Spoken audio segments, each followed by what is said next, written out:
أعوذ بالله السميع العليم من الشيطان الرجيم. بسم الله الرحمن الرحيم. السلام عليكم ورحمة الله وبركاته. السلام. الحمد لله الذي أرسل رسوله بالهدى ودين الحق ليظهره على الدين كله ولو كره الكافرون. أشهد أن لا إله إلا الله وحده لا شريك له، وأشهد أن محمدا عبده ورسوله. اللهم صل على سيدنا ونبينا وحبيبنا وشفيعنا ونورنا ومولانا محمد. قال الله تعالى في القرآن الكريم: أعوذ بالله من الشيطان الرجيم.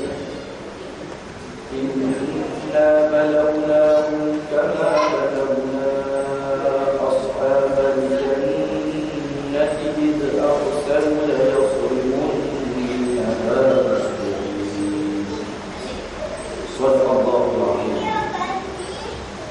أيها الأحباب الكرام، اتقوا الله، أوصيكم وإياي بتقوى.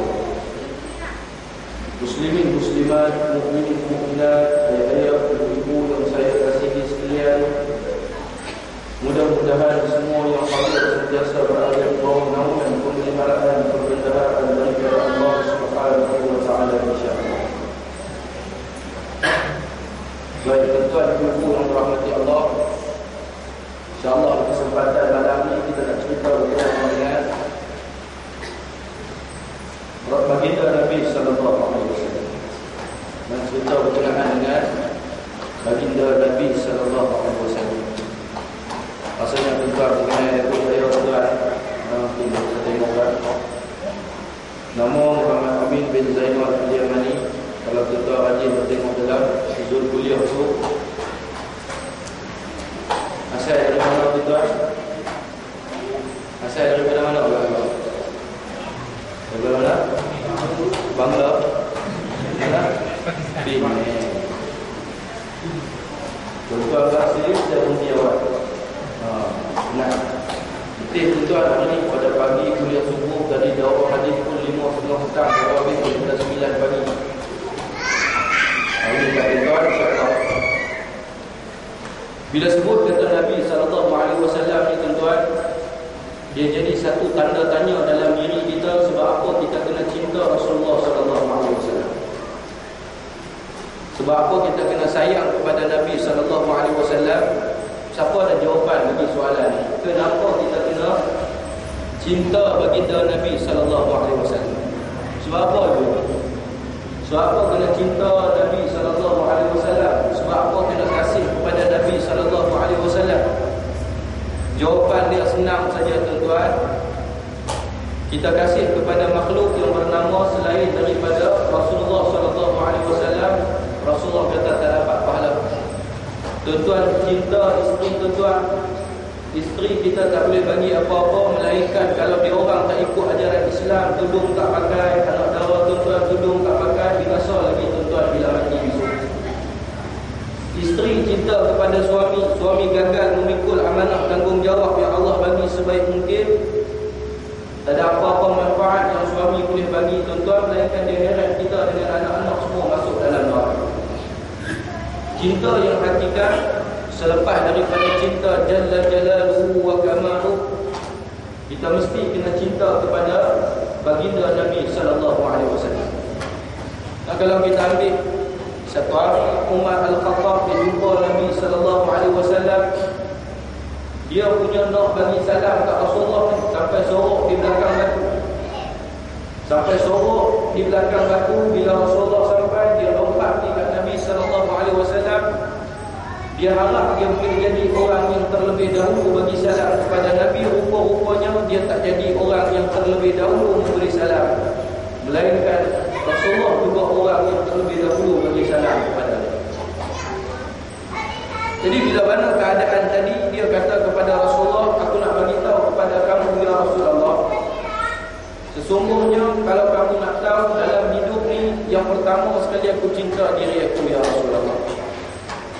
Dan kemudian suka untuk aku nyatakan bahawa aku cinta kepada kamu. Rasulullah kata, kamu salah wahai Ahmad. Sesungguhnya cinta kepadaku perlulah melebihi daripada kamu cinta kepada diri kamu sendiri. Cinta kepadaku perlu melebihi daripada cinta kepada diri kamu sendiri. Bermakna diri ini tidak ada nilai tanpa ada Nabi SAW. Dan tuan-tuan ibu-ibu yang dirahmati Allah, tajuk malam ini lebih kepada pengorbanan, penghayatan sirah dan sejarah perjuangan Islam yang dibawa oleh Rasulullah SAW. Tapi sebelum tu kita ambil sikit dulu berkenaan dengan keturunan Nabi, yang mana kalau kita tengok Abdullah, ayah kepada baginda Nabi SAW, merupakan makhluk, merupakan satu insan yang mulia di zaman tersebut. Kemudian mari pula kepada mak Nabi yang bernama Aminah, juga merupakan orang yang mulia di zaman. Ukuran mulia di zaman ini tuan-tuan, macam mana ukuran dia? Ukuran dia sepakat ulama-ulama sirah kata berdasarkan dia orang ni pernah berzina ataupun tidak. Sebab sebelum tu kalau kita tengok di era peninggalan Nabi Allah Isa alaihissalam, orang perempuan ni hanyalah alat dagangan semata-mata. Orang perempuan ni hanyalah alat perhiasan semata-mata. Orang perempuan ni tidak ada apa-apa kemuliaan, melainkan mereka tempat pemuas nafsu. Jadi ukuran mulia ataupun tidak, laki-laki itu pernah berzina dengan perempuan ataupun tidak. Ukuran mulianya orang perempuan tadi mulia daripada sudut keadaan zaman tersebut. Macam mana kata pakar-pakar sirah, perempuan ni pernah berzina ataupun tidak. Sebab tu tuan-tuan, Hercules dia pernah tanya kepada Abu Sufyan sebelum Abu Sufyan memeluk Islam. Wahai Abu Sufyan, apakah yang menyebabkan kamu mendakwa bahawa keturunan Muhammad ataupun Abdullah ini merupakan keturunan yang mulia? Apa kata Abu Sufyan? Abu Sufyan kata nilai dan ukuran mulia di sini kerana Aminah dan Abdullah bukan dari kalangan orang yang pernah melakukan zina. Bukan dari kalangan orang yang pernah melakukan zina. Hari ini zina ni jadi budaya juga. Takut kalau kita tengok statistik orang Melayu di Malaysia yang melakukan zina. Malam tahun baru saya balik daripada seorang perdana di Sungai Petani itu juga. Kita keluar buat operasi di Pulau Pinang. Grup yang saya tu, kita dapat tangkap satu orang ibu tunggal dan satu orang perempuan janda dalam keadaan tengah duk melakukan aksi rajam. Dahlah dia melakukan zina, dia bawa pula anak dia umur 4 tahun di tengah dia turun nak melakon kepada pihak hotel bahawasanya tu anak. Ini zaman yang penuh dengan kekalan kabutan. Sebab tu ukuran pernah berzina, ukuran mulia di sisi masyarakat Arab zaman tu berdasarkan pernah berzina ataupun tak pernah berzina. Kalau pernah berzina, bahawa mereka bukan dari keturunan yang mulia. Kalau tak pernah berzina, mereka dari keturunan golongan yang mulia. Sebut kata berzina tak berzina ni tuan-tuan, saya nak tanya satu soalan. Boleh tanya soalan? Siapa boleh jawab, saya bagi bunga yang dekat depan ni kata. Nampak cantik bunga. Soalan saya, apakah di zaman setelah mana Rasulullah SAW dilantik menjadi Rasul, ada pelacur tuan-tuan? Ini cerita sejarah. Apakah di zaman setelah Rasulullah dilantik menjadi Rasul ada pelacur? Ada. Zaman Rasulullah hidup ada.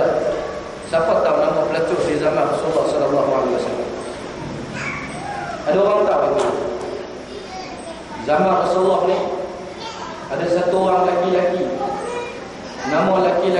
Marsan. Nama lelaki-lelaki ni Marsan. Tuan-tuan dengar baik sekali lagi. Tuan-tuan dengar tak baik, tuan-tuan cerita tak betul ke orang, tuan-tuan tanggung besar. Dengar baik ni. Laki-laki yang bernama Marsan ni kerja dia jual unta. Dia akan bergerak daripada Madinah pergi ke Syam, ambil beberapa ekor unta yang terbaik daripada Syam, bawa balik ke Mekah, jual di Mekah. Sampai satu hari, bila Marsan sampai di Mekah, Marsan bagi tahu kepada orang Mekah dia nak balik ke Madinah. Orang Mekah kata kepada Marsan, alangkah ruginya kamu ni Marsan, dah sampai ke Madinah tak cuba satu bahan yang cukup sedap di sini. Marsan pun kata, apakah bahan yang sedap tu? Dia kata semestinya seorang perempuan yang bernama Anak.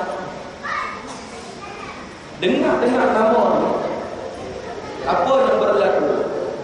Marsan terus tengok kepada perempuan tersebut. Dia tunjuk kepada Marsan, inilah perempuan. Alangkah terkejutnya tuan-tuan bila tengok perempuan ni merupakan ex-girlfriend Marsan sewaktu mana Marsan sebelum berhijrah ke Mekah. Hijrah dalam sekarang. Tengok akan nasib perempuan ni. Marsan balik ke Mekah, Marsan balik ke Madinah. Dia minta izin kepada Nabi SAW. Ya Rasulullah, izinkan aku untuk berkahwin dengan Anak. Kalau zaman Rasulullah ni sebut nama Anak, orang tahu dah dia pelacur VIP di zaman tersebut. Bila mana soalan ni Marsan tanya kepada Rasulullah, menyebabkan Rasulullah terus berpaling. Ini sirah yang sahih ya. Yang tak sahih saya tak cerita kat tuan-tuan. Sebab nama-nama ni tuan-tuan ingat baik-baik, simpan pada dalam kepala otak. Bila mana Marsan tanya kepada Nabi, ya Rasulullah, boleh ataupun tidak aku nak berkahwin dengan Marsan, dengan Anak. Dengar soalan daripada Marsan, tahu Nabi berpaling. Nabi tak suka nak dengar soalan. Rasulullah jawab tak pertanyaan daripada Marsan, Nabi tak jawab. Besok mari semayang, Marsan tanya lagi. Lusa mari semayang, Marsan tanya lagi. Tulat mari semayang, Marsan tanya lagi. Rasulullah tak berani jawab tuan-tuan. Sampailah Allah berturun wahyu, Allah larang orang-orang lelaki berkahwin dengan pelacur-pelacur yang mana mereka mengetahui bahawa diri perempuan itu adalah sebahagian daripada orang yang pernah melacur. Ini jangan memuai kita. Niat baik sekalipun, Islam kata dia merosakkan keturunan tuan-tuan. Niat baik, niat saya baik ustaz nak tolong.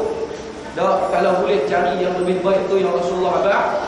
Tazawwajul wadud walud fa inni makafirul umam. Rasulullah kata, kahwinlah kamu dengan perempuan-perempuan yang subur. Kerana apa? Setiap kali kamu berkahwin, impian dan harapan kamu ialah waluda, nak dapat anak. Ada orang kalau dia kahwin bukan kerana nak anak, itu salah lah tuan-tuan. Salah daripada persepsi hadis ni lah. Sebab Nabi kata tazawwajul waduda. Bila kita nak kahwin, carilah orang perempuan yang subur. Kemudian waluda, hasil daripada perkahwinan ni, apa harapan kamu boleh dapat zuriat-zuriat yang ramai. Fa inni makafirul umam. Sebab Nabi kata sesungguhnya aku bangga dengan umat yang ramai. Dan muslimin, ayah-ayah, ibu-ibu yang dirahmati Allah, ini cerita ukuran mulia tak mulia keluarga Rasulullah, mak Rasulullah, ayah Rasulullah. Daripada sudut keadaan zaman tersebut, sebab bagaimana penilaian di dalam keadaan zaman tu, satu orang tu kalau pernah berzina dia adalah orang berzina. Satu orang tu kalau tak pernah berzina dia adalah orang yang cukup mulia. Yang pernah berzina adalah dari kalangan orang yang hina. Baik, muslimin yang dirahmati Allah Subhanahu wa taala.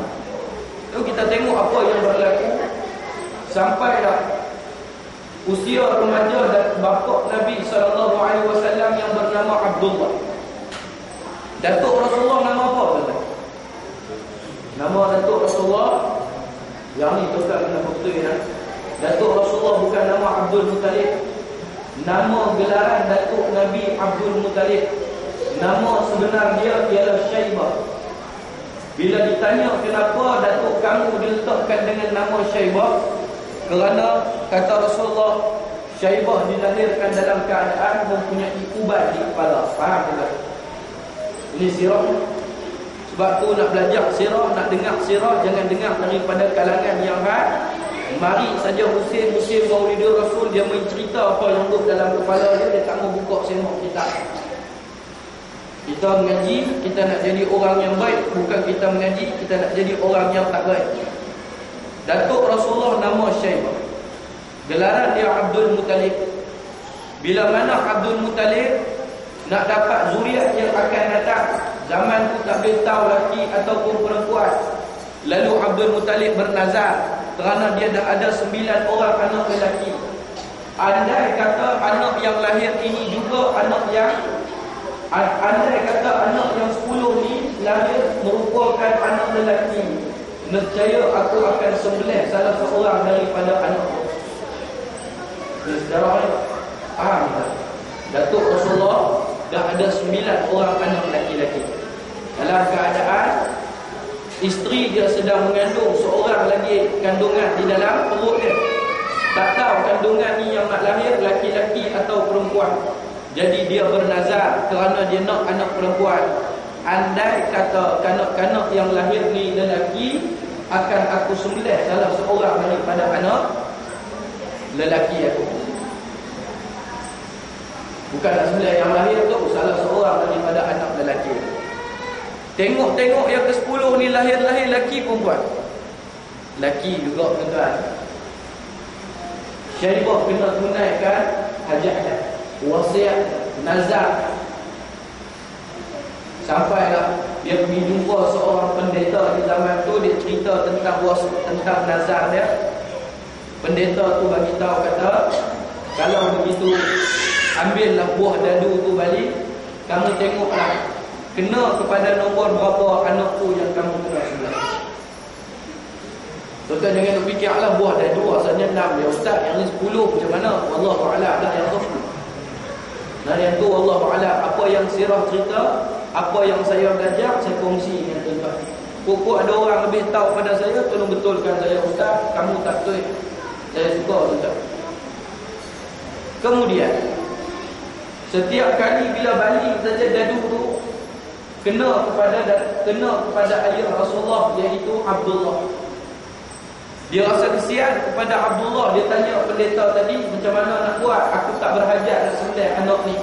Pendeta tu kata, kalau kamu nak balik pula dadu pada kali yang seterusnya, kamu tak mau ikut angka yang ditetapkan, kamu kena tebus dengan 10 ekor unta. Balik pula kali kedua, tengok-tengok sama juga Abdullah. Balik pula kali ketiga, tengok-tengok Abdullah. Sampai berapa kali tuan-tuan? Berapa kali agak-agak? Berapa kali? Dia jawab, saya bagi gelas ni. Berapa minum kecil tuan-tuan, yang besar gelas. Berapa kali pun? Sampai 10 kali balik. 10 kali kena ke Abdullah. Dah sampai 100 ekor unta.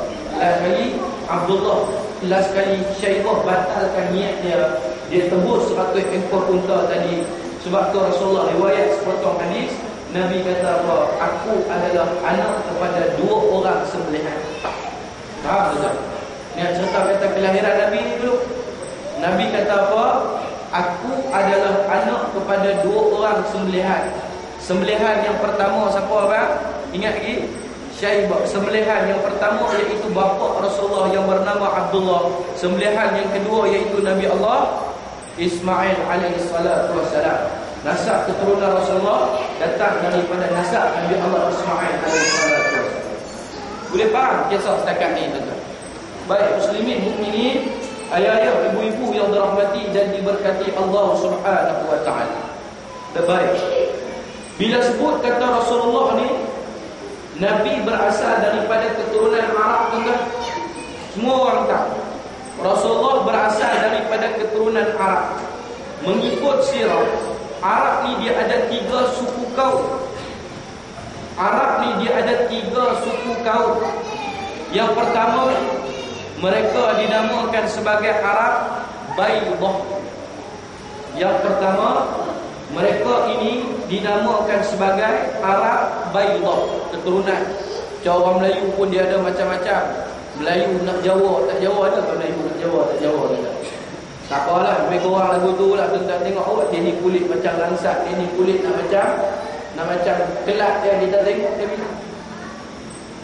Arab yang pertama daripada bangsa yang pertama daripada keturunan Arab, iaitu Arab daripada bangsa ataupun suku Baydah, yang mana mereka ini merupakan asal usul daripada kaum Ad dan kaum Samud. Kita rujuk dalam kitab Atlas Tarikh, tuan-tuan boleh jumpa. Kemudian bangsa Arab yang kedua daripada suku Arab Musta'ribah. Bangsa Arab yang kedua iaitu daripada bangsa Arab Musta'ribah. Boleh ingat yang pertama Arab apa? Arab Baydah. Yang kedua Arab Musta'ribah. Yang mana Arab Musta'ribah inilah merupakan Arab keturunan Nabi SAW. Dan yang ketiga Arab daripada suku Aribah. Arab daripada suku Aribah. Yang mana Arab daripada suku Aribah ni asal keturunan dia daripada satu orang lelaki yang bernama Ya'rub bin Yasjud. Ya'rub bin Yasjud. Muslimin mukminin yang dirahmati Allah Subhanahu wa taala. Nak kahwin dulu pun dia ada kira-kira ni, tengok keturunan Abdullah, tengok keturunan Aminah, dia kahwinkan. Tapi lah ni tak boleh buat sebab Rasulullah dah azahkan benda tu. Tidak ada hasta dan kasta melainkan imanlah yang membezakan kamu. Tuan-tuan, bila mana berkahwin Abdullah dan Aminah, sampailah mak Rasulullah mengandung Rasulullah 7 bulan. 7 bulan mak Rasulullah mengandung Nabi SAW. Abdullah dia kena meneruskan legasi keturunannya, yang mana Allah berfirman di dalam Al-Quran tu, li'ilafi Quraisy ilafihim rihlatash shita'i was-sayf, iaitu orang yang keluar berniaga di waktu musim sejuk hingga ke musim panas, ataupun musim panas hingga ke musim sejuk. Abdullah keluar macam biasa pergi berniaga nak pergi berniaga di Syam. Baik tuan-tuan, bila Abdullah bertolak daripada Mekah pergi ke Syam, setelah mana sebelum sampai ke Syam, Abdullah berhenti di Madinah. Bila sampai di Madinah, Abdullah jatuh sakit, dan dalam keadaan ibu Rasulullah mengandung Nabi 7 bulan, ayah Rasulullah pergi meninggal dunia. Yang mana kalau kita tengok, ayah Rasulullah mati dalam keadaan dia tinggal apa tuan-tuan? Dia tinggal beberapa ekor unta kepada Aminah untuk meneruskan hidup di atas muka bumi Allah Subhanahu wa taala, dan dia tinggal seorang hamba yang bernama Ummu Aiman. Yang mana hamba ni tuan-tuan merupakan orang yang Nabi cukup sayang. Ummu Aiman ni Nabi cukup sayang. Bukan cerita kata Rasulullah sayang, zaman Abu Bakar pun Ummu Aiman hidup lagi. Abu Bakar bila mana datang satu keadaan selalu pergi ziarah Ummu Aiman. Habis zaman Abu Bakar, Ummu Aiman hidup lagi. Mari zaman Umar pun selalu pergi ziarah Ummu Aiman. Dan muslimin, ayah-ayah, ibu-ibu yang dirahmati Allah Subhanahu wa taala, sampailah kita tengok usia kandungan berpecah 9 bulan, maka lahirlah baginda Nabi sallallahu alaihi wasallam. Tuan-tuan, ibu-ibu yang dirahmati Allah, itu yang kita tengok tu. Bila sebut kata kelahiran Nabi sallallahu alaihi wasallam, sepakat ulama-ulama sirah daripada kajian-kajian yang tertentu, hanya satu karamah yang berlaku sewaktu kelahiran Rasulullah, iaitu terpancar cahaya daripada tubuh mak Rasulullah. Sama ada cahaya itu daripada perut ataupun kemaluan, ulama khilaf. Yang tu sahaja yang istimewa, macam yang kita bercerita Nabi lahir dalam keadaan Nabi terterak, Nabi lahir dalam keadaan sunat, Nabi lahir dalam keadaan begitu begini, ini semua tidak ada dalil, melainkan satu perkara yang direka semata-mata untuk menyedarkan cerita kelahiran Rasulullah. Kalau ada bukti, tuan-tuan boleh bawa mai daripada sirah, tunjuk ustaz, ini ada dalil, saya nak mengaji dengan tuan-tuan, insya-Allah. Insya-Allah saya nak mengaji dengan tuan-tuan. Tidak ada dalil yang membuktikan Nabi lahir dalam keadaan menerak, Nabi lahir dalam keadaan disunatkan, Nabi lahir dalam keadaan mempunyai kelebihan, melainkan yang betul-betul Rasulullah lahir di dalam rumah bapa saudara Nabi sallallahu alaihi wasallam, iaitu Abu Talib. Nabi lahir dalam keadaan terpancar satu cahaya yang cukup terang, menyebabkan cahaya tadi jadi satu sinaran, pancaran kerahmatan kepada ibu Nabi sallallahu alaihi wasallam. Bila Rasulullah lahir, Abu Talib bawa Nabi pergi ke rumah Abdul Muttalib ataupun Syaibah. Nah, faham baik? Abu Talib bapa saudara. Syaibah siapa dia? Syaibah datuk Rasulullah. Punya seronok Syaibah tak ada ni. Dapat saja Rasulullah tahu bawa Nabi pergi ke depan Kaabah, junjung Nabi setinggi-tinggi dia, macam gambar Simba tu tuan-tuan, bisa tengok gambar Simba. Dan dulu kecil-kecil tengok gambar Simba, ibu bisa tengok gambar Simba. Dia angkat Nabi, dia kata ismuhu Muhammad, aku namakan bayi ini dengan nama Muhammad. Aku namakan bayi ini dengan nama Muhammad. Daripada kajian ahli falak mengatakan, dari zaman Nabi Allah Musa sampailah hari Rasulullah lahir, hanya ada 25 orang lelaki bernama Muhammad. Ini bukan pendapat yang kuat tapi ada dalam sejarah, dalam sejarah saya kongsi dengan tuan-tuan. Boleh pegang ke ustaz benda ni? Boleh nak pegang, nak faham, nak kata Allah muliakan. Wa rafa'na laka dzikrak, kami angkat kamu wahai Muhammad menjadi nama-nama yang agung. Sebab tu nak letak nama anak tuan-tuan, sunnah letak nama-nama yang bermula daripada nama Muhammad. Kita bangga sebab umat Nabi Muhammad. Tapi hari ini orang letak nama Muhammad, dia tak bangga dengan nama Muhammad. Tuan-tuan tengok ramai orang hari ini nama sedap kami. Dia letak nama anak Muhammad Rifki Ryan, sedap. Cikgu nak sebut pun jenuh, makhraj kena betul. Kena cikgu umur 40 ke atas, gigi tak ada, mampu tak boleh sebut. Muhammad Rifki Ryan. Sedap tuan-tuan. Tak tahu dia panggil apa? Kiki. Kita dah ingat kucing. Tengok mana kucing dia nama Kiki. Tengok anak tu bangkok mai. Punya lah, tak tahu nak abang dah. Nampak nama ni jangan suka-suka ambil daripada internet. Jangan suka-suka main bubuh. Nak letak nama anak, mengaji dulu. Kalau ada orang dia letak nama anak Zamani, okey lagi. Zamani okey. Zawani tak okey. Ada orang nama Zawani pun. Tahu Zawani apa maksud dia? Dia tambah pula kat depan nak bagi sedap. Khairuz Zawani. Sedap. Apa makna dia? Siapa tak? Siapa tahu saya belanja dari 3.6 million tu. Rupis lah, bukan ringgit. Ringgit mampu tak boleh bayar. Khairuz Zawani. Apa maksud Khairuz Zawani? Ada ibu-ibu, adik-beradik nama Khairuz Zawani. Khairuz Zawani maksud dia sebaik-baik orang yang berzina di atas muka bumi Allah. Zina Zawani. Balik buka kamus tengok. Khairuz Zawani, khair sebaik-baik, Zawani penzina di atas muka bumi Allah. Saya pernah jumpa tuan-tuan, ada orang yang nama Khairuz Zawani. Baik, minta Allah pelihara lah. Jangan kerana kejahilan ni merawit sampai ke anak mereka. Baik muslimin, mukminin, ayah-ayah, ibu-ibu yang dirahmati Allah. Tuan-tuan dengar baik-baik ni. Ini sirah yang insya-Allah paling tepat, terbaik saya cuba bawa kepada tuan-tuan. Tadi nampak cengai dia gelak ke jauh dia. Hilang penat-penat. Selepas 7 hari Rasulullah dilahirkan, Rasulullah dikhitankan pada hari yang ke-7. Ini hadis sahih pada Rasulullah sendiri. Ibu-ibu dengar baik ni. Setelah 7 hari Nabi dilahirkan, Rasulullah dikhitankan pada hari yang ke-7. Bukan umur 7 tahun. Bukan umur 7 tahun tuan-tuan. Kita nak abang lagu mana?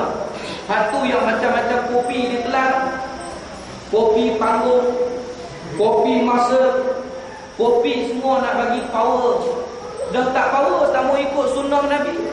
Nabi dah bagi tahu ajaran yang terbaik, anak kamu 7 hari sunat.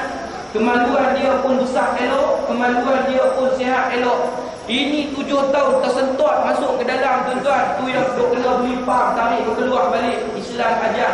Kalau saya nak cerita dari sudut sains dan Al-Quran, saya belajar sains dan Al-Quran tuan-tuan. Orang yang tak mau ikut sunnah Nabi bukan kata berdosa, tapi dia seksa balik diri anak dia. Kalau tuan-tuan ikut apa yang Rasulullah bagi tahu, memang jadi macam Arab. Nah, ni bukan cerita benda yang malu-malu, benda yang kita kena ambil tahu. 7 hari sunnah dalam Islam kita kitab. 2 minggu sunnah dalam Islam kita buat akikah. Kalau mampu. Tak mampu tak payah buat. Tak mampu tak payah buat tuan-tuan. Nak faham baik. Bukan 7 tahun baru kita duk sunat dia. Budak tu pun dah malu dah. Budak tu pun malu dah. Kita pergi buka pula seluar dia. Allahu Akbar. Tak tahu kita. Sebab tu Quran kata, qul in kuntum tuhibbunallah. Kalau benar kamu wahai umat Muhammad cinta kepada Allah, fattabi'uni, ikutlah Islam yang dibawa oleh Rasulullah. Cinta Nabi, cinta Allah, ikut apa? Ikut Nabi juga. Cinta Allah, ikut Nabi, bukan jadi gila babi. Hari ni dia tak mau ikut Nabi, tu yang dia jadi perangai gila babi tu. Pelik-pelik. Nah, pelik-pelik muslimin, ayah-ayah, ibu-ibu yang dirahmati Allah Subhanahu wa taala. Setelah 7 hari Nabi dikhitankan, mak Rasulullah bagi Rasulullah susu macam biasa. Sampailah berapa keadaan.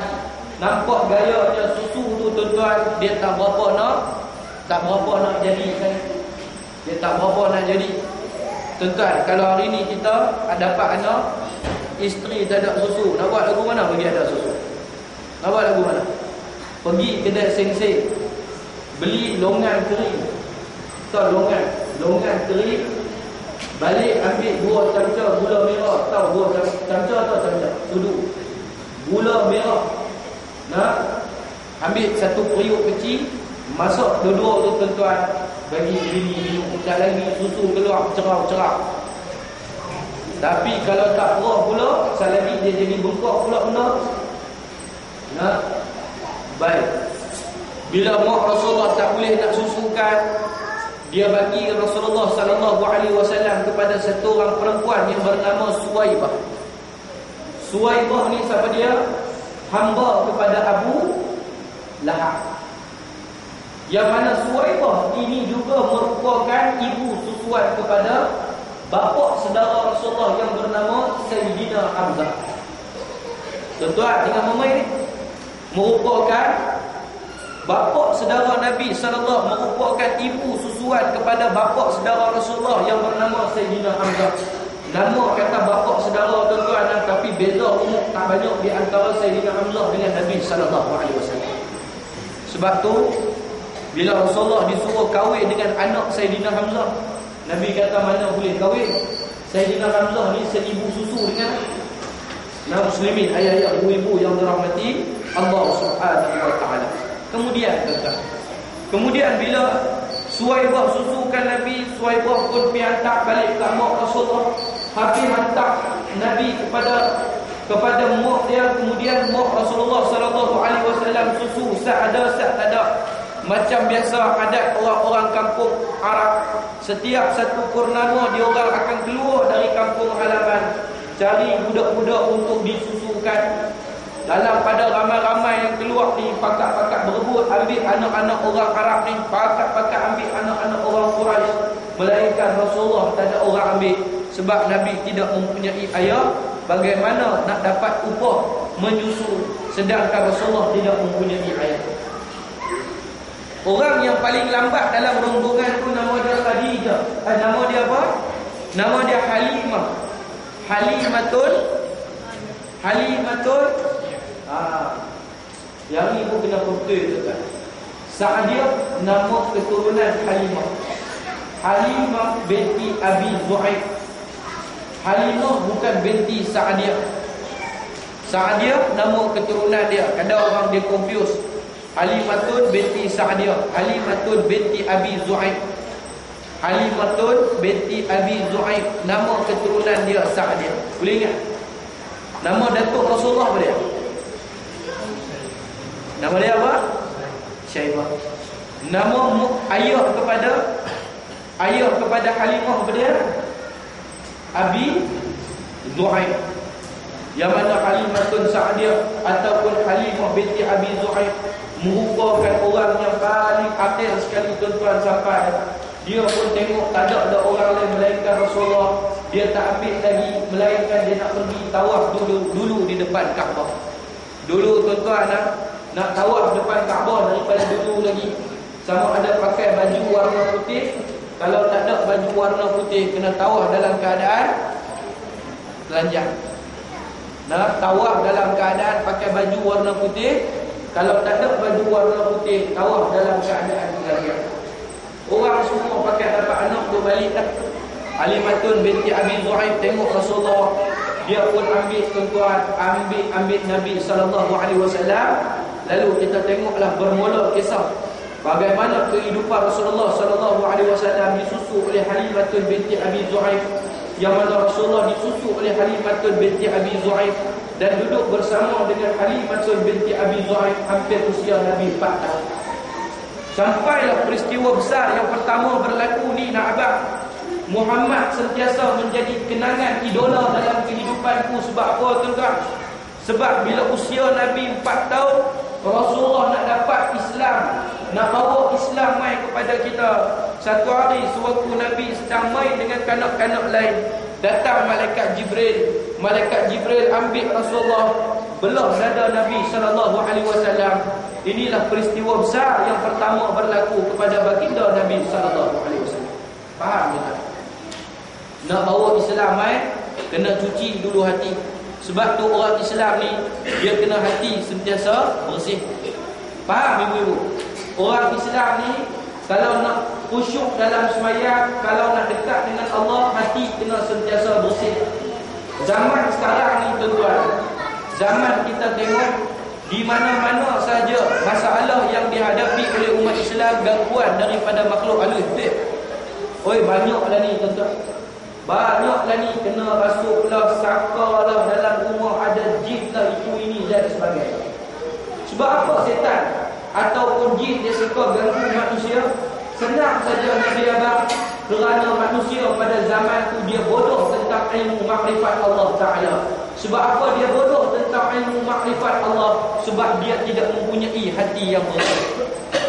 Hati yang bersih inilah yang menyebabkan setan takut, jin takut nak dekati manusia. Tapi hati yang kotor inilah yang menyebabkan setan menampak jin menetap di dalam hati kita. Nak sebut hati kotor ni ibu-ibu, punca dia banyak. Punca dia banyak, hati kita boleh jadi kotor. Salah satu dia tuan-tuan, suka bercakap benda-benda yang tak baik. Cakap saja mencarut, cakap saja mencarut, cakap saja mencarut.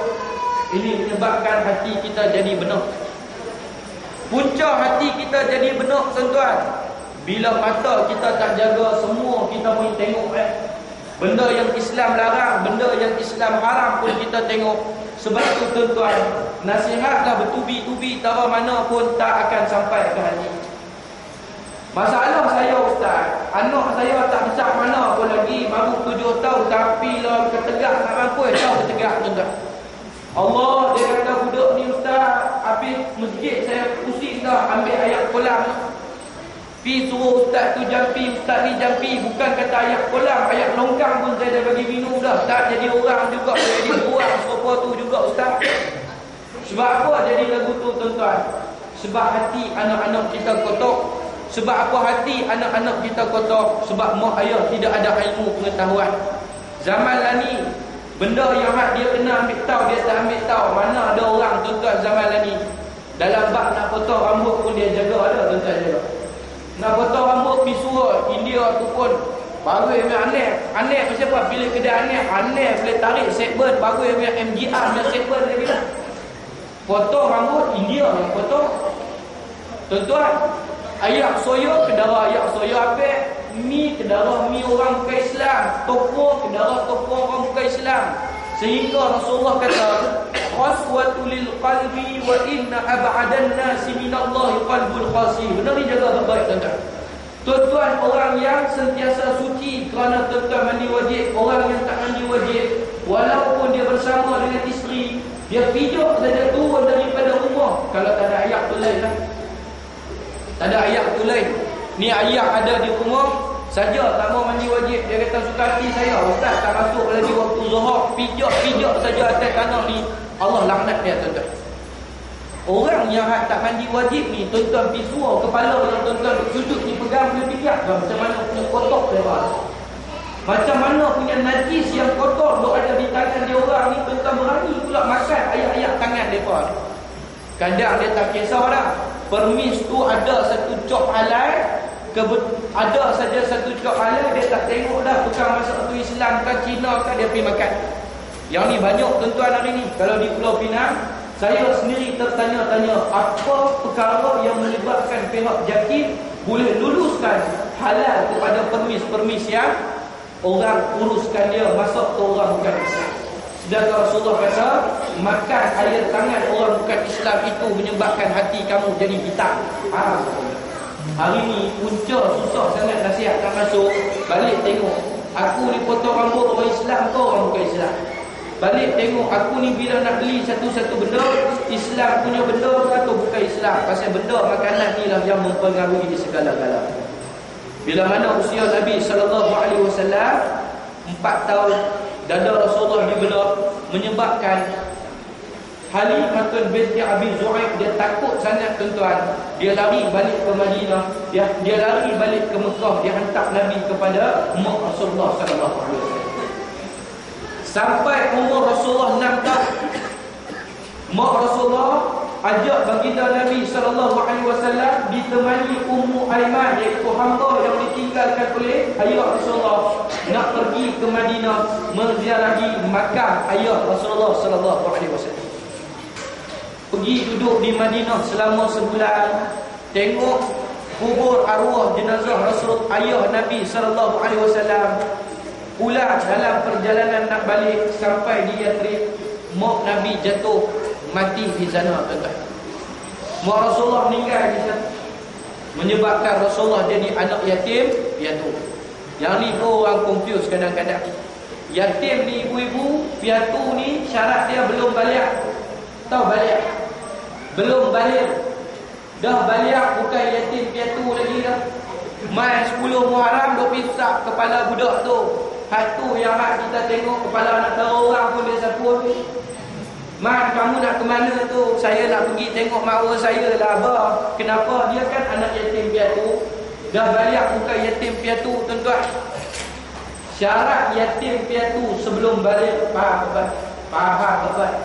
Nah, muslimin yang dirahmati Allah Subhanahu wa taala. Apa yang berlaku bila mana mak Rasulullah pun mati, Ummu Aiman bawa Nabi SAW balik. Lalu Rasulullah SAW dijaga oleh Abu Talib ataupun Syaibah sehinggalah usia Nabi 9 tahun. Sampailah keadaan di mana kita tengok, minta maaf, Abu Talib iaitu bapa saudara Nabi SAW, sehingga mana kita tengok keadilan dalam menjaga Rasulullah ni cukup baik. Sedangkan Abu Talib ni dia ada ramai anak tuan-tuan. Sampailah umur Nabi SAW 12 tahun. Rasulullah dapat satu, kita kata lagu mana, Rasulullah SAW dia pikul satu tanggungjawab kerana nak tolong Abu Talib. Dia keluar daripada rumah mengembala kambing. Waktu setiap Nabi sebelum jadi Rasul, dia kena mengembala kambing. Sebab apa? Mengembala kambing ni dia uji kesabaran. Abang pernah bela kambing? Ada orang kat sini pernah bela kambing? Benar tuan-tuan? Saya ada 800 ekor kambing tuan-tuan. Saya ada 800 ekor kambing. Kita di antara usahawan Melayu yang berjaya di Malaysia. Yang lain semuanya orang Cina monopoli. Nombor 1 di Johor. Kita ada nombor 4. Kita duduk di bawah veteriner dan Jabatan Pertanian. Kalau tuan-tuan sampai di Relau, Taman Agro Pelancongan, tuan-tuan boleh masuk tengok kandang kambing ayah saya tu tuan-tuan. Kita ada 800 ekor kambing. Tuan-tuan, nak bela kambing ni bukan senang. Sabar dia kena tinggi. Terlalu tinggi kesabaran dalam menternak kambing. Cerita ke orang, mungkin kita tak rasa. Ustaz mungkin boleh cerita berdasarkan apa yang dia belajar, lain dengan berdasarkan pengalaman. Kambing ni tuan-tuan, dia lebih manja daripada bini je lah. Tunggu. Tambah-tambah bila dia sakit. Tambah-tambah bila dia sakit. Kita pergi saja ke kandang tu, dia punya merengek tu, tahu merengek tu tak? Dia punya duk merengek tu, kita pun heran pasal apa lah kambing ni teruk sangat. Tengok-tengok tuan-tuan, Allah ada bisui di telinga. Dia nak cakap tak arti tu yang dia duk bunyi. Kelitin mai, kelitin pi, tahu kelitin mai, kelitin pi. Pusing pi, pusing mai. Kita sapu-sapu ubat tuan-tuan. Dia diam sampai ke bila-bila. Sekali lagi nak balik, kita pergi kat kambing tu, kita kata jangan lupa lah, sekali lagi doa kat aku. Tuan-tuan tengok Allah bagi kerja tuan-tuan senang. Orang yang tak ada ilmu saya, dia kata memang dia ni gila lah pergi bercakap dengan kambing. Suruh kambing doa pula kat dia. Oh tak tuan-tuan. Sebab tu kambing ni makhluk yang cukup ajaib. Ajaib. Sabar pula kambing ni, dalam tu ada leader sekok duduk di depan. Dia boleh coy keliting pikuk ni terlepas masuk ke atas bukit. Itu yang Ahmad Al-Baq ni cerita jadi jenuh masuk dalam bukit pula, buah pergi cari kambing tadi. Dan muslimin, ayah-ayah, ibu-ibu yang dirahmati Allah Subhanahu wa taala. Sampai umur Nabi SAW, Rasulullah 12 tahun mengembala kambing. Uji kesabaran, uji daya ketahanan tubuh badan Rasulullah. Bila mana nampak kata Rasulullah ni gagah. Peristiwa ketiga yang berlaku dalam hidup Nabi tuan-tuan, iaitu ketika Nabi berusia 12 tahun, Rasulullah dibawa untuk pergi berniaga di Syam. Sampai di satu tempat, Rasulullah bertemu dengan satu orang lelaki, seorang pendeta yang bercakap bahasa Ibrania. Dia tengok ciri-ciri yang ada pada Nabi SAW. Dia kata apa tuan-tuan? Dia kata suruh bawa balik Nabi, takut-takut Rasulullah akan dibunuh tuan-tuan. Takut-takut Rasulullah akan dibunuh. Sehinggalah beberapa peristiwa besar yang Nabi lalui. Di antara dia kita ambil secara ringkas, yang pun dah dekat ke 9. Apa yang Rasulullah lalui pada usia Nabi 15 tahun, iaitu peristiwa perang Harbu Sijah. Peristiwa perang yang dinamakan sebagai Harbu Sijah, yang mana Rasulullah kerja dia ikuti anak-anak panah. Nabi belajar strategi peperangan. Sampai umur Nabi 25 tahun, lalu Rasulullah SAW bawa barang dagangan Khadijah bintu Khuwailid. Tuan-tuan, lalu Rasulullah pun berkahwin dengan Khadijah. Ikut riwayat yang tuan-tuan faham, Rasulullah kahwin dengan Khadijah umur berapa? Umur berapa tuan-tuan? Umur 40 tahun. Tapi kebanyakan pakar-pakar sejarah kata Rasulullah berkahwin dengan Khadijah sewaktu Nabi berusia 25 tahun, Khadijah berusia 32 tahun. Kebanyakan pandangan daripada pakar-pakar sirah kata Rasulullah berkahwin dengan Khadijah sewaktu mana usia Nabi 25 tahun, usia Khadijah 32 tahun. Muslimin, ayah-ayah, ibu-ibu yang dirahmati Allah Subhanahu wa taala, Rasulullah pun kahwin. Sampailah peristiwa terakhir sebelum perlantikan Nabi jadi Rasul, iaitu ketika usia Nabi 35 tahun. Peristiwa nak letak Hajarul Aswad. Semua peristiwa ni kita tengok, bukan saja-saja dia berlaku nak tunjuk pengorbanan, kekuatan syakhsiah apa yang Nabi bawa merupakan satu yang besar, sehingga diamanahkan kepada baginda Nabi SAW untuk meletakkan Hajarul Aswad kembali di tempatnya. Baik, tuan-tuan ibu-ibu yang dirahmati Allah Subhanahu wa taala. Sebab tu bila kita tengok tajuk kita hari ini, apa tajuk kita? Muhammad sentiasa berada di hati. Saya abang kata tuan-tuan, cinta bini tahu mana pun bini tak boleh bagi syafaat. Tapi cinta kepada Rasulullah SAW, Rasulullah boleh bagi syafaat kepada kita. Sebab tu tuan-tuan, kalau kita tengok orang yang kita cinta, kita selalu sebut nama dia di mulut kita. Hari ni tuan-tuan tanya kepada diri tuan-tuan, dari pagi sampai dah dekat pukul 9 malam, berapa kali dah tuan-tuan sebut nama Nabi sallallahu alaihi wasallam? Sebahagian besar ulama hadis kata, sekurang-kurangnya seseorang umat dia menghargai kepada Rasulullah, dia kena berselawat kepada Rasulullah sebanyak 70 kali dalam masa sehari. Berapa kali bang? 70 marrah, 70 kali dalam masa sehari. Sekurang-kurangnya, kalau tuan-tuan tak ada lagi nak berselawat sebanyak 70 kali, benarkah tuan-tuan orang yang cinta kepada baginda Nabi sallallahu alaihi wasallam? Nah, baik muslimin mukminin yang dirahmati dan diberkati Allah Subhanahu wa taala. Suatu kalau kita tengok Islam yang Rasulullah bawa syarat dengan pengorbanan. Syarat dengan pengorbanan Nabi nak bawa mai Quran. Rasulullah nak dapat amanah Quran tu, dapat amanah Quran. Iqra ya Muhammad, Nabi kata wa ma ana biqari. Tiba-tiba tuan-tuan mengaku sayang Rasulullah, cuti Maulid Rasul, tuan-tuan cuti Quran tak erti baca. Ada orang tak erti baca Quran kat ini? Kalau ada kena rasa malu lah tuan-tuan. Ada orang yang dia erti baca Quran, tapi dia baca Quran setahun sekali ya, itu pun bulan Ramadan. Sebab apa? Sebab tadarus.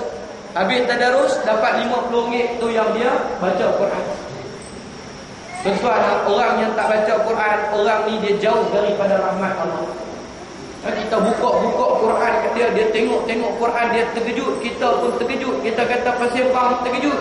Dia kata ustaz, dalam Quran tu ada tongkoi ke? Mana tongkoi? Itu bukan tongkoi, itu alif hang yang tongkoi, kita beritahu dia.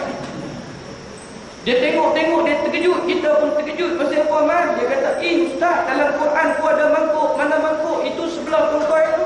Itu bukan mangkuk, itu bar kamu yang mangkuk, kita bilang. Hari ni punya orang Islam, dia sayang Rasulullah, kata sayang Nabi, tapi Quran tak erti baca, sedih. Quran tak erti baca, Quran tak pernah baca habis dah tuan. Quran tu yang nak bagi syafaat. Quran akan memberi syafaat kepada orang yang membaca. Duduk dalam kubur tuan-tuan, malaikat munkar dan nakir tanya, ma imam muka, siapa imam kamu? Tuan-tuan nak jawab Quran macam mana? Dalam pada nak jawab Quran, tiba-tiba datang satu lembaga hitam dalam kubur. Lembaga tu bukan saya tuan-tuan. Nah, lembaga itu adalah Quran. Dia mendakwa kita di bawah section yang kedua. Dia kata apa? Dia ni duduk atas dunia, dia mengaku umat Nabi, tapi Quran dia tak pernah berbaca dalam masa sehari semalam. Quran ni alat dagangan. Nak kahwin, nak akad nikah, beli Quran mahal-mahal. Lepas itu bini tudung pun tak pakai. Bini pakai tudung, kita tengok ikut suka. Mak tiri lagi mak dia tak ikut pun ajaran Islam. Tak mampu ya tuan-tuan. Kata Allah kata dalam Al-Quran, ya ayyuhalladzina amanu qu anfusakum wa ahlikum nar.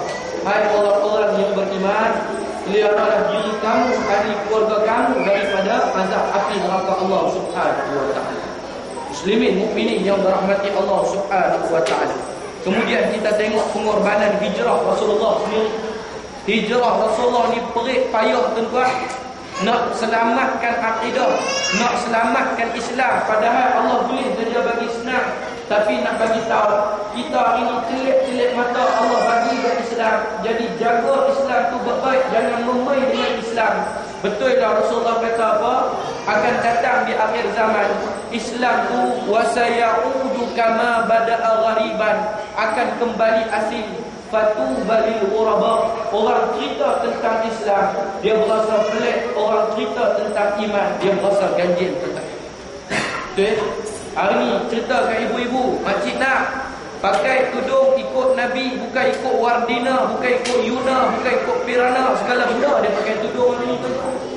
Tudung Aryani. Tudung apa lagi? Tudung segala tudung lah. Tudung tu haram, aurat pun tak tutup, harga mahal nak mampu lagi ikut atas. Dia tak mau ikut Nabi, dia nak jadi gila babi. Dia nak jadi juga perangai yang Islam tak ajak. Ni hari ni punya orang Islam. Sebab tu kalau tengok balik pengorbanan Rasulullah nak bawa Islam ni, susah. Susah sangat-sangat. Bila kita agak salah pakai tudung lagu ni, dia rasa pelik. Dia rasa pelik lah, apalah bab tudung kita kena cerita lah tentang pengorbanan Islam yang Rasulullah sallallahu alaihi wasallam bawa. syarat Islam yang Nabi bawa ni syarat dengan pengorbanan, syarat dengan hikmah-hikmah yang tertentu. Kalau betul lah tuan-tuan saya Rasulullah, jangan khianati amanah-amanah yang Nabi bawa mai pada dia. Kalau tuan-tuan tengok dakwah Nabi ke Taif, apa yang Rasulullah tak kena orang caci, orang maki, upah, bunuh Nabi lagi. Dengan ada je pengorbanan tersebut, selamat sampai Islam kepada dia. Dan sampai Rasulullah nak wafat, Rasulullah pesan, tanda kamu sayang dan cinta kepada aku, sembahyang jangan tinggal, Nabi pesan. Sembahyang jangan tinggal, Nabi pesan. Sembahyang jangan tinggal, Nabi pesan. Sebut sembahyang tuan-tuan, kita tengok beberapa hadis-hadis sahih tentang sembahyang. Sembahyang ikut ajaran Rasulullah. Bila nak sembahyang, Islam suruh lurus dan rapatkan saf, penuh-penuhkan saf, bagi tumit bertemu tumit, bau bertemu dengan bau. Faham tuan-tuan? Semua orang tahu benda ni, tapi semua orang buat saja. Pasal ketegang, pasal bodoh. Quran abang, bukan saya abang. Innahu kana zaluman jahula. Sesungguhnya manusia ni, bila dia tahu benda tu, dia tak buat. Yang pertama dia ni zaluman, zalim kepada diri sendiri. Yang kedua jahula, dia adalah orang yang jahil. Jahil tu apa? Faham tak tuan-tuan? Dan kita ambil contoh senang ialah Islam Nabi bawa tak bagi orang lain susah, tak bagi orang lain susah. Apa yang jadi baru-baru ni di Pulau Pinang? Majlis fatwa terpaksa putuskan hanya azan dan iqamat dibenarkan menggunakan pembesar suara luar. Kan tengokkan surat khabar. Tengok tadi. Pasal apa? Pasal apa? Ada jawapan? Pasal ketegak dengan bodoh lah tuan-tuan. Dulu saya baru balik Malaysia masa tu. Tuan-tuan tengok di mana tu, di Padang Nora kan di mana. Satu orang Pak Gad balik daripada kerja bulan puasa pukul 3 pagi dia pasang tahrim. Pukul 3 pagi dia pasang tahrim, kecoh di Pulau Pinang dulu tu tuan-tuan saya ingat. Dia pasang tahrim, dia balik pergi duduk di rumah. Takkan mampu tuan-tuan. Orang pasang tahrim nak dengar, bukan pasang tahrim suruh orang dengar kamu pergi tidur. Jabatan Agama Islam berkeluar surat tahrim tak dibenarkan lagi di Pulau Pinang. Tapi mereka kamu dengar cakap, mereka ketegak seolah-olah nak mencabar tuan-tuan. Bukan kata tahrim, dia mulai terus dia pakai pembesar suara. Jabatan Agama Islam duk bersidang tak boleh nak buat apa. Pasal umat Islam ni ketegak sangat. Lah kali kesal dia azan dengan iqamat. Siapa rugi tuan-tuan? Sendiri rugi. Tuan-tuan sembahyang, tuan-tuan tak nak betulkan saf, tuan-tuan rugi. Kita pi bertemu tumit dengan tumit, dia genjok. Kita pi, dia genjok. Kita pi, dia genjok. Dia genjok, dia genjok. Sampai tebing tu tuan-tuan terpelus jatuh pi mampu padat kau ya. Ketegak. Orang Islam ni ketegak. Sedangkan Rasulullah bawa Nabi kata jangan jadi orang yang ketegak. Tuan-tuan nak Islam nak, tuan-tuan nak Islam berjaya. Rasulullah kata Islam tu kuat bermula daripada saf-saf sembahyang. Lagi mana saf tak boleh betul, lagi itu tidak ada kejayaan kepada umat Islam. Satu orang pakar perang dari Perancis tuan-tuan, dia kata kalaulah umat Islam ni boleh melaksanakan solat Jumaat seperti melaksanakan solat Jumaat, nescaya mereka adalah golongan yang akan tawan dunia. Faham tuan-tuan? Apa dia kata? Dia kata kalaulah orang Islam ni boleh mengerjakan solat Jumaat seperti mana sembahyang Jumaat, nescaya dunia ni umat Islam yang kuasai. Hari ni umat Islam kena pijak, umat Islam kena jijak, umat Islam kena bunuh. Sebab apa tuan-tuan? Sebab umat Islam gagal menguruskan sembahyang. Fawailul lil musallin, celakalah ke atas golongan-golongan yang mendirikan salat. Rasulullah suruh belajar ilmu sembahyang terbaik. Ramai orang yang ilmu sembahyang pun tak betul tuan-tuan. Datuk Imam bukan main sedap lagi bulan Ramadan. Allahu Akbar bergema habis dalam tamat ni tuan-tuan. Makmum pun datang angkat takbir. Faham tak ibu? Tok imam angkat takbir, punya semangat, Allahu Akbar. Makmum angkat takbir. Kita pula kena pergi depan dia. Faham? Dia pun pelik tengok kita. Saya nak tanya dah, sah dah sembahyang orang angkat takbir tak bunyi apa-apa? Sah ibu-ibu? Sebab tu mengaji tuan-tuan.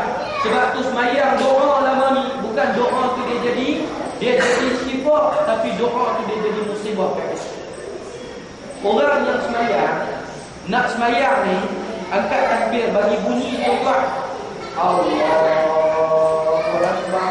Takbir tu dia rukun qauli, mesti kena dengar bunyi, dengar di telinga tuan-tuan. Bukan dengan suara yang nipis, tapi dengan suara yang asli. Sama lah laki-laki ke perempuan pun. Jangan kata sat lagi perempuan dia sembahyang. Laki banyak macam ponen hari ni, tahu ponen tuan-tuan. Orang Penang dia panggil ponen. Ponen ni tak tahu nak abang lah. Angkat takbir tak bunyi apa. Berapa tak ada apa-apa dalam seluar. Ponen lah tu nama dia. Mana kejantanan kamu? Allahu Akbar. Tunjuk kata gagaknya kamu nak sembahyang menghadap Allah Ta'ala. Tawaduknya kamu kepada Allah. Baik lelaki, baik perempuan, ibu-ibu, dia dalam mazhab Syafi'i mesti dengan suara yang tebal. Tak boleh dengan suara yang nipis. Tuan-tuan angkat takbir tu tak betul, batal sembahyang. Takbir kena dengar. Jangan pula sekali lagi kita sembahyang isyak. Ni dia angkat takbir, Allahu Akbar. Terkejut tu imam. Suara siapa tu? Suara kafiah dah. Kan tadi ustaz bilang kena kuat. Bukan kuat sampai dengar kat sini. Dengar kat telinga kamu sudah tuan-tuan. Dah dengar dekat telinga tuan-tuan sudah. Allahu Akbar. Angkat takbir saja, bukan baca. Yang ni dengan baca dia bagi habis satu saf semua dengar takbir. Tu kata kena mengaji. Bila tak ada ilmu tentang sembahyang, rosak habis sembahyang. Kau nak sebut bab sembahyang ni banyak tuan-tuan. Berapa ramai orang yang main sembahyang tak pakai butang sampai atas. Dia sembahyang di rumah, dia pakai jubah yang butang dia tak pakai. Buka. Isteri tak boleh sembahyang, duduk di depan. Dia pun kira tunjuk alih lah itu pakai jubah, tapi mengantuk, butang tak pakai. Sehari dia rukuk, bini duduk di depan tengok, dia pun tengok, macam pernah tengok tapi di mana sama lah yang tak pakai butang ni, saya lagi rukuk, tuan-tuan tengok, nampak pusat, batal sembahyang tuan-tuan. Kok saya takdir tuan-tuan tolong betulkan. Batal sembahyang tuan-tuan, tu mengaji berbalik tuan-tuan. Rukuk saya lagi, tengok bila kola ni terbuka, nampak dah pusat, nampak balik pergi salin baju tuan-tuan. Pentingnya kita mengaji ilmu mereka. Dia kata sebut kata pusat saja. Yang sujud tu dia lurah bengkok tak tunjuk ke orang, bulu berkarat. Bulu macam-macam bulu tu ada, kelabu putih anjing, perang, Allah. Orang belakang tu tengok tuan-tuan. Seminggu tak makan murah. Tak tahu dah abang dah orang Islam ni dia jadi bukan. Sembahyang bagi ada ilmu. Tuan-tuan, sembahyang bagi ada faham. Kadang kita tak faham, kita jadi makmum, kita suruh sujud lama, kita nak doa. Bukan dalam sembahyang jemaah suruh sujud lama-lama. Ini tuan-tuan faham betul. Wasjud waqtarib. Bila mana keadaan Allah dekat dengan kamu? Bila waktu malam. Tengah-tengah malam Allah dekat dengan kamu. Waktu tu yang nak kena banyak sujud. Lama-lama sujud. Bukan sujud dalam sembahyang jemaah. Bila dia tak ada ilmu, tu yang imam dah bangun daripada sujud, dia sujud tak bangun-bangun lagi. Dalam mazhab Syafi'i tuan-tuan ada 13 rukun sembahyang. Satu orang yang jadi makmum, dia tertinggal 3 rukun besar dalam sembahyang bersama imam, maka terbatal pahala jemaah dia. Faham tuan-tuan? Sembahyang dia sah, pahala sembahyang tu batal. Pahala jemaah tu batal. Tu imam sujud, dia sujud. Tu imam bangun daripada sujud, dia doa tak habis lagi. Tu imam dah buat satu rukun, bangun dari sujud. Selagi tu imam buat rukun yang kedua, at-tahiyyatul mubarakatus salawatus thayyibatu lillah. Dia dah tertinggal 2 rukun. Selagi masuk rukun yang ketiga, asyhadu an la ilaha illallah, 3 pun sah dan sekal, maka batallah sembahyang, maka batallah pahala jemaahnya. Sembahyang sah tuan-tuan. Sembahyang sah. Allah Ta'ala sayang kat tuan-tuan tu yang Allah suruh mengaji ilmu agama. Faham ilmu agama. Fawailul lil musallin. Celakalah ke atas golongan-golongan yang mendiri salat. Nah tuan-tuan, ibu-ibu yang dirahmati Allah, ingat pengorbanan Nabi. Susah mana Rasulullah nak dapat Quran, Nabi nak bawa Quran. Tuan-tuan kata sayang Nabi, Quran hari-hari kena ambil. Yang kedua, sembahyang. Betapa susahnya Rasulullah SAW nak didik para sahabat. Tiba-tiba kita tinggal sembahyang dengan sengaja. Sebab tu ulama kata apa? Atas hadis Nabi, faman tarakaha faqad kafar. Satu orang Islam, dia tinggal sembahyang dengan sengaja, maka dia adalah orang yang kafir. Faham tak? Pagi tadi sembahyang subuh, ataupun pagi tadi tak sembahyang subuh, Zuhur sembahyang, Asar sembahyang, Maghrib sembahyang, Isyak sembahyang, tetap dia jadi orang yang kafir kerana dia meninggalkan salah satu daripada tiang di dalam agama Islam. Dan daripada nah muslimin, ayah-ayah, ibu-ibu yang dirahmati dan diberkati Allah Subhanahu wa taala. Sebab tu ingat kepada Nabi, sebut nama Nabi berkali-kali. Allah Taala lembutkan hati kita. Bahkan tuan-tuan, Allah Taala takdirkan Rasulullah boleh bagi syafaat kepada dia. Kita hari ini terbalik. Tanda dia sayang kat Rasulullah, dia tanya member dia, nak pergi mana? Nak pergi umrah. Member dia lagi, oh nak pergi umrah ni. Boleh tak kirim salam kat Nabi Isa? Dia ingat Nabi tu member lagi, member bukti lagi buat dia tuan-tuan. Nabi kirim salam ya kat Nabi, yang kirim salam kat Nabi, Nabi tu bukan kawan kita tuan-tuan. Ada macam mana cara kita nak sampaikan salam kepada Rasulullah, semua tu kita kena belajar. Tapi yang paling senang, man salla alaihi marratan, siapa-siapa yang berselawat kepada Rasulullah, Allah Ta'ala suruh malaikat selawat 10 kali. Bahkan Rasulullah sahut balik selawat yang kita ucapkan sebentar tadi. Muslimin, mukminin, ayah-ayah, ibu-ibu yang dirahmati dan diberkati Allah Subhanahu wa taala. Boleh faham tak? Boleh faham saya tak kopi banyak-banyak. Nampak tuan-tuan ni macam dah faham sungguh-sungguh kan? Sungguh-sungguh faham ni. Sebab tu tuan-tuan, akhir kata daripada perkongsian kita malam ini, tanda cinta Allah buktikan dengan kita ikut apa yang Nabi ajar. Dua saya tinggalkan tuan-tuan. Yang pertama, sembahyang bagi betul. Yang kedua, isteri anak-anak dia bertuan. Ramai suami zaman sekarang ni kesian. Balik rumah bini tak teringin nak tengok muka suami, bini tak teringin tengok muka Facebook, WeChat, WhatsApp. Sampai atas katil pun laki duk peluk, bini duk update status lagi. Ini ciri-ciri suami yang dayus tuan-tuan. Sedangkan isteri itu amanah, anak-anak itu amanah. Mana maruah dan nilai tuan-tuan? Bila tuan-tuan bawa keluarga nak pergi makan, anak-anak yang duduk di meja sibuk dengan gadget, isteri yang nak kita kahwin dengan mahal yang mahal sibuk dengan gadget, mana nilai maruah tuan-tuan? Ini tanda-tanda kita lihat apa yang Rasulullah tinggalkan, dia tak jadi dan pedoman dan akibat dalam hidup. Boleh pun tuan-tuan. Sayang Rasulullah, cinta Allah Ta'ala, ikut ajaran Islam yang Nabi bawa. Macam mana cara ikut ajaran Islam? Memperbaiki kaedah-kaedah ilmu, tuntut ilmu sebaik mungkin. Kerana Allah cinta orang yang berilmu. Bila kita berilmu, Allah suruh malaikat dekat dengan kita. Bila kita dekat dengan para malaikat, kita dekat dengan orang yang Allah Ta'ala sayang dan cinta. Boleh tak? Wallahu a'lam. Mudah-mudahan perkongsian ini kita jadikan iktibar dan tauladan. Apa yang baik itu daripada Allah, yang lemah, yang silap, yang salah dari kelalaian diri saya sendiri, kurang kasar mana-mana, saya minta ampun, minta maaf banyak-banyak tuan-tuan. Kita tutup majlis dengan tasbih kafarah dan surah Al-Asr. Subhanakallahumma wa bihamdika, asyhadu an la ilaha illa anta, astaghfiruka wa atubu ilaik. Wal 'asr, innal insana lafi khusr إلا الذين آمنوا وعملوا الصالحات وتواصوا بالحق وتواصوا بالصبر. أعوذ بالله السميع العليم من الشيطان الرجيم. اللهم حبب عبيدك هذا يعني أبا هريرة وأمه إلى عبيدك المؤمن وحبب إليهم المؤمن.